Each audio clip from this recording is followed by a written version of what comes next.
Hello students, welcome to AVR Bright Future Education. Tulasi poem గురించి ఒకసారి మనం నేర్చుకుందామండి.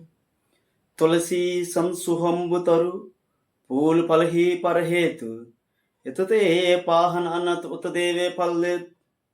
తులసీదాస్ ఈ విధంగా చెప్తున్నాడు. తులసి సంత్ సుహంబుతరు పూలు పలహి పరహేత్ అంటే ఒక వృక్షాన్ని పోలిస్తున్నాడు. తులసీదాస్ తులసి సంత్ సుహంబు సంత్ అని సజ్జనుడు. తులసి సంత్ సుహంబుతరు అంటే మంచి ఫలాలు ఇచ్చేటటువంటి ఒక వృక్షము. తులసి సంత్ సుహంబుతరు పూల్ పలహి పరహేత్ అది పూల్ పలహి అది ఫ్లవర్స్ ఇస్తుంది ఆర్ ఫ్రూట్స్ ఇస్తుంది. ఎవరికి? పరహేత్ అంటే దూసరంకి ఇతరులకి సహాయం చేస్తుంది.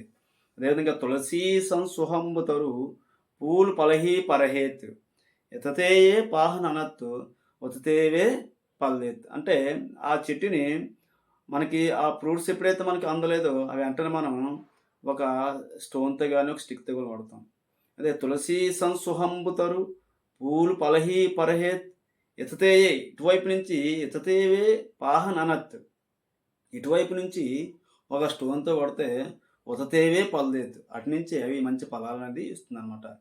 అదేవిధంగా మనం కూడా ఒక మంచి మామిడి వృక్షం ఎలాగైతే ఇతరులకు సహాయం చేస్తుందో మనం కూడా దూసరంకి సహాయం అయితే అర్థంకో మనం కూడా ఇతరులకు సహాయం చేయాలని అక్కడ తులసీదాస్ అక్కడ వృక్షాన్ని మన మానవుడితో పోలుస్తున్నాడు. అదే ఒక చెట్టు కాబట్టి మనం ఒక రాయితో కొడితే వెంటనే ఆ ఫలాన్ని రాయితో కొడితే మనకి వెంటనే ఆ ఫలం మనకి ఇస్తుంది, మన చేతిలో పడుతుంది. అదే ఈ రోజుల్లో మనం ఎవరైనా ఒక మానవుని కొట్టినా ఒక దెబ్బ తిట్టిన ఒక ఏమైనా తిట్టినా సరే వాడు వెంటనే మనకి మన మీద తిరగబడే ఛాన్సెస్ ఉందన్నమాట. సో కాబట్టి మనం వృక్షాల కంటే వెనుకబడి ఉన్నామా అని తులసీదాస్ విధంగా పోలిస్తున్నాడు ఆ పద్యాన్ని. అంటే తులసీ సంసుహంబుతరు పూలు పలహి పరహేత్ ఇతదేయే పాహన్ అనత్ ఉతతేవే పలదేత్.